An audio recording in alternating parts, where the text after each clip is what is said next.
Welcome to Australasian Bus and Coach TV, and it's a beautiful day here at Sydney's Olympic Park where we're test driving a new combination for Australia, and that's the MAN A95 low floor double decker city chassis matched with the Gemilang Eco Range body.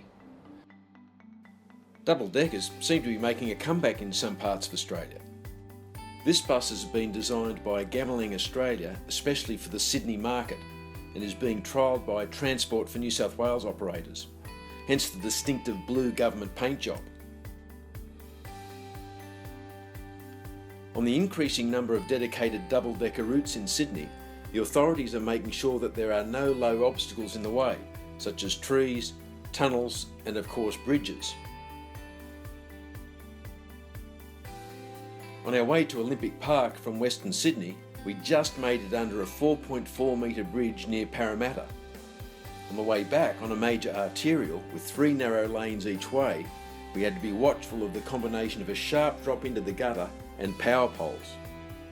Apart from that, after a few minutes behind the wheel you forget that you've got another deck above you.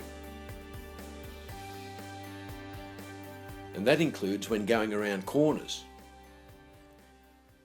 Try as we might, we couldn't seem to get the tall MAN-Gemilang to roll even 1 degree despite some tight cornering at a virtually empty Sydney Olympic Park precinct. It was a surprising and pretty amazing experience, which MAN puts down to having stabiliser bars on each of the 3 axles of this 12 metre low floor, combined with its low centre of gravity and light aluminium construction. Adding reassurance was MAN's electronic stability program, which would have instantly and automatically braked targeted wheels if we had got too carried away.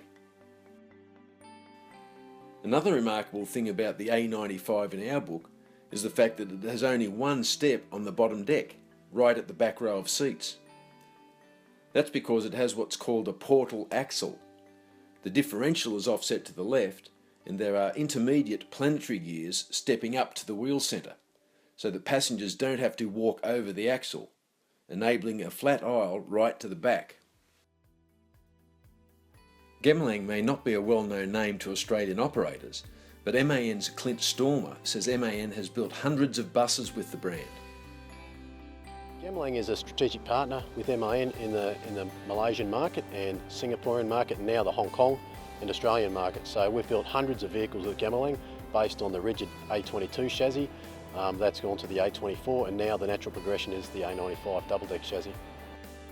Stormer says this chassis and body combination has been torture tested for 30,000 kilometres over 3 months at MAN's rough road track in Germany.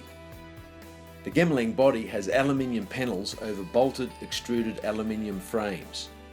The seats are made in Malaysia by Vogel Industries at a factory near the Gemilang plant in Johor, just across from Singapore. The seats are comfortable, and of course the view from the front row of seats on the top deck is spectacular. This bus is a proof of concept unit. MAN and Gemilang say that with their initial New South Wales experience under their belt, the next versions will have significant improvements. For one thing, after stripping some weight out of the body, the next versions of the A95 will have up to 87 seats rather than the current 80. There is heaps of headroom downstairs all the way to the back of the bus, but it's a different story on the upper deck where headroom is tight. So the next version will have a top deck which is 4 centimetres higher,